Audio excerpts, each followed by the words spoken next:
Só que você tem o lobby das barcaças, que é uma das piores coisas que existe, o lobby das ONGs, o combate, ICMBio, o Rasmussen fala muito do ICMBio, FUNAI, INCRA, quilombolas e... Oi, pessoal, aqui é a Nath, criadora do canal Ruptura Brasil. Por aqui vocês vão encontrar política sem filtro, sem censura e sem mimimi. Se você também gosta desse tipo de conteúdo, já se inscreve no canal, deixe seu like e compartilha com quem também acompanha a política. Agora bora lá pro vídeo. Educação, o que você tem de proposta, principalmente quando você fala de universidades federais e dessa anarquização que está acontecendo com as faculdades? Eu fiz faculdade pública, eu não fiz uma federal, eu fiz uma estadual que é a USP. E meio que já era assim, né? A ideia de um lugar livre, que a galera fica fumando maconha, faz Politização o que quiser, ali. altamente politizado. Mas a que eu fazia, o nível da politização era mais alto no sentido positivo. Eu mesmo fundei um partido acadêmico lá, deu para disputar, deu para ganhar a eleição contra a esquerda. Então, é um pouco diferente do resto do campus da USP. O problema é o seguinte, a politização ficou tão arraigada que você não consegue imaginar o que é uma universidade pública sem ser uma universidade pública de esquerda. Eu visitei algumas em Santa Catarina, especialmente na parte mais de exatas, em que a coisa é muito legal. Você tem projetos super legais, e a real é que boa parte dos projetos bons, em termos de pesquisa no Brasil, boa parte não, a maioria, vem da universidade pública. Então a gente não pode jogar o bebê com a água do banho fora, né? Então você tem boa parte das pesquisas em áreas matemática aplicadas saindo de lugares, Unicamp. Sim, se a gente pegar mesmo a ideia lá da pele de tilápia para queimadura. Muito bem lembrado. Isso vem da pesquisa pública. O que eu acho que tem que fazer? Que a China foi para esse caminho, o Japão já tratou disso há muito tempo. Vamos investir em exatas e biológicas. Vamos investir apenas naquilo que vai aumentar a produtividade do brasileiro. Então, eu preciso investir em programação, eu preciso linguagem, tudo que envolva a área de tecnologia, que nos Estados Unidos chamam de STEM, né? Toda a área de STEM, e isso envolve pesquisa em engenharia genética, na parte de agricultura nossa, de ter, por exemplo, criação de inteligência artificial voltada para o banco genético brasileiro, para a produção de mudas e espécies para a gente plantar e crescer. Tudo isso vira dinheiro no final. Então vamos investir muito nisso. Geologia para a parte das terras raras. O Serjão vai ficar todo frio, mas é verdade, tem que ter muito investimento em geologia, química aplicada, toda a área de pesquisa para a gente fazer processamento na área de terras raras. Mete grana nisso. Agora, se o cara quer ser um advogado, cara, o Brasil é o país que mais forma advogado do mundo. Se você fizer isso, você tira o Brasil do terceiro mundo e ele joga ele para uma superpotência mundial. É isso, que é o nosso plano. Eu falo para todo mundo, o Brasil precisa virar um super país em 30 anos. O financiamento para as unisquinas, que tem muito unisquina por aí, que é a fábrica de vender diploma que não tem qualidade, não vai ter financiamento público para unisquina. Porque no fundo eu estou financiamento só o endividamento do cara, o cara não está pedindo nada. Então corto o financiamento para a unisquina, mas dou o financiamento para faculdades boas, com notas boas, que aí sim, que estejam fora desse rol de cursos que o Estado tem que investir. Aí a gente dá um financiamento para a pessoa faz o curso dela. De resto, o Estado vai investir nas áreas que vão gerar renda para o Estado brasileiro. Ponto. Cotas. Totalmente contra. Qualquer uma. Todas. Inclusive social, e aí eu vou falar qual é a solução que eu dou, que eu acho que é do cacete. Vou fazer bem rápido essa aqui, já que já tenho que ir para a próxima série. Imagina o seguinte, você tem uma escola pública. Você tem os rapazes e as moças mais talentosos na escola pública. Se eu detectar na escola pública, eu for fazer provões anuais em todos os anos, anuais todos os anos é repetitivo, mas fazer provões anuais, eu vou separar quem são os melhores alunos e que estão tendo o melhor desempenho escolar, eu já vou dar uma bolsa de estudos para essa criança nas melhores escolas dos municípios dos estados dela. Então, se tem um menino inteiro do Maranhão que está tendo um desempenho mais alto, passou no provão, eu vou te matricular na melhor escola da tua região e ainda vou dar uma bolsa em dinheiro para a sua família, para que você vá arrumado para a escola, vá com dignidade. Eu dou um prêmio para a sua família. E aí esse aluno vai concorrer em igualdade de condições.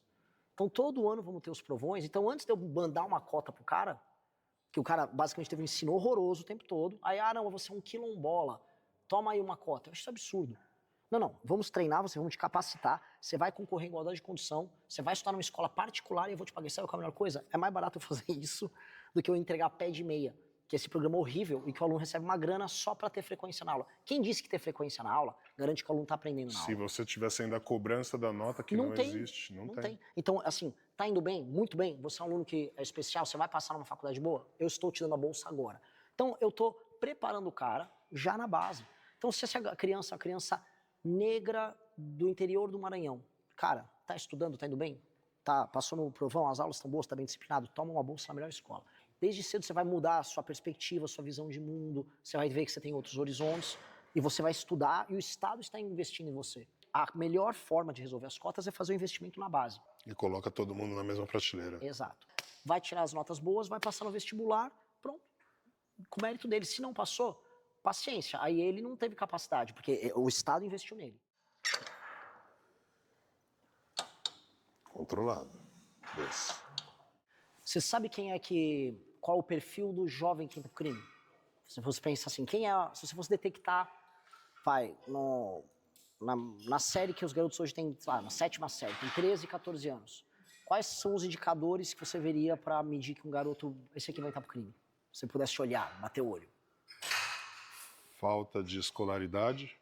Ou seja, tem um desempenho escolar ruim, bate. Falta de escolaridade.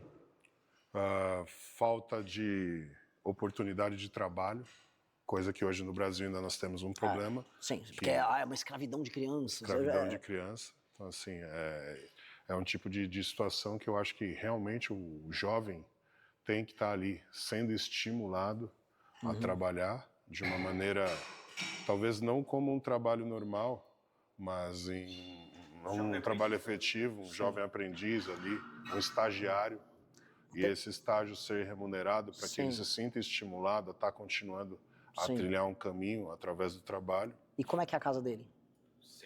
Geralmente a casa é muito precária, a ausência de mãe ou de pai ou de os dois. Sim, especialmente do pai. Mãe solteira. Tem um estudo da GV, 80% dos meninos que vão parar na FEBEM não tem a figura paterna.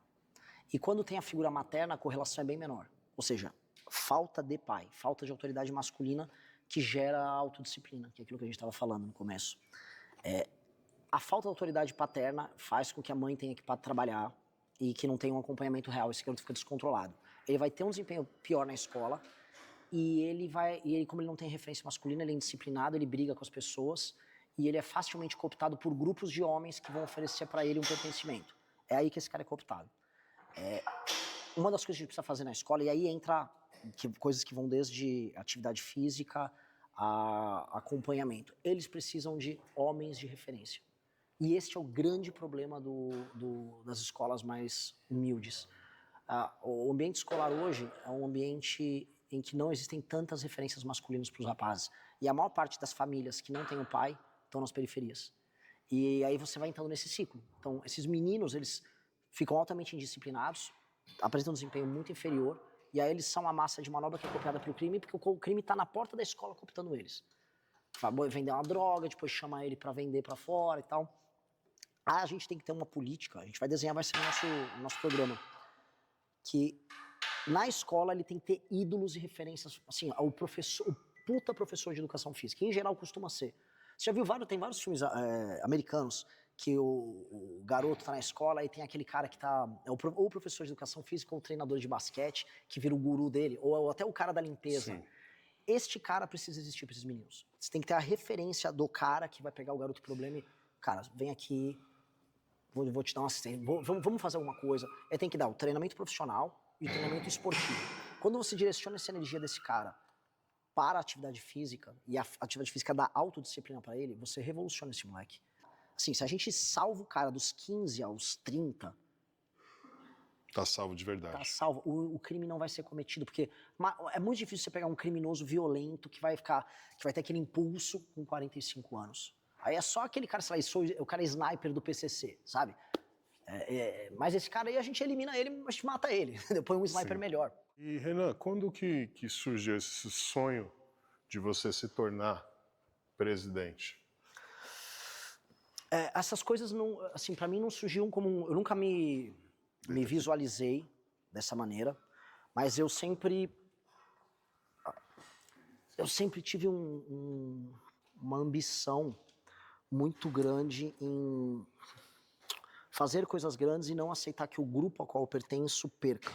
Sempre foi assim. Por exemplo, eu nunca fui um grande jogador de futebol no colégio, mas eu sempre estava no time, eu era organizador do time, tinha que ser meio que o capitão do time.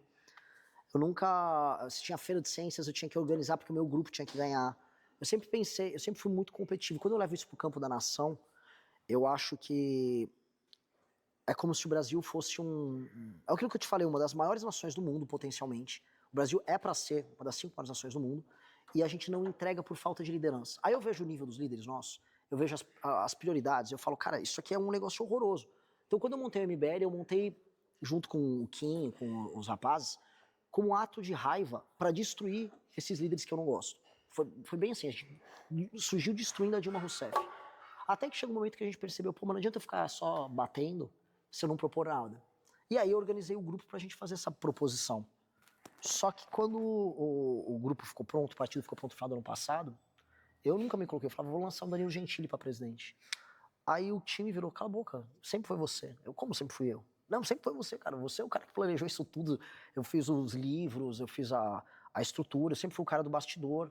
Não, você não tem que largar de ser Você covarde. arquitetou tudo. É, assim, sempre foi meio que você e você nunca percebeu. Aí eu, tá bom, então vambora. E aí eu comecei, eu nunca fui candidato a nada, mas eu sempre fui uma liderança que planejou tudo. Está minha mão embaixo. 9. 10 mais 2. 2. Vamos falar um pouco agora de meio ambiente. Transamazônica. Dá para fazer alguma coisa ali? Pelo amor de Deus. Terminar a estrada, você diz? Começar a estrada. Sim. Ali não tem estrada, Sim. tem um terrão. Aquilo não é uma estrada. Sim. Aquilo não dá para ser chamado de estrada. Sim. Vem desde a parte que a gente pega ela no Nordeste, a Transamazônica. Ela é horrível. Eu também peguei, não os pedaços que vocês pegaram, mas eu peguei uns pedaços horríveis. Calma que eu tô... Detalhe pra câmera, cara. Responder perguntas depois de fazer um esforço físico é sempre mais difícil. A gente tem que usar isso nos debates. Porra! Assim, o que a gente tem que fazer, assim, Mostrar o preparo. faz uma série, físico, responde aí. Que Quando você responde ofegante, parece que você não sabe o que você tá falando. Mas é foda. Assim, basicamente, toda a área de infraestrutura na região norte, ela é interditada. A gente não consegue... Existe um monopólio muito grande ali. Você tá falando das barcas? Também. Eu já gravei sobre isso, das barcas. Você tem uma indústria... Você tem uma indústria de barqueiros ligados à Zona Franca de Manaus que querem que todo o transporte dos produtos e de pessoas seja fluvial. E, cara, dá pra ter estrada, dá pra criar pequenas cidades entrepostos ali no meio, ferrovia pra caralho.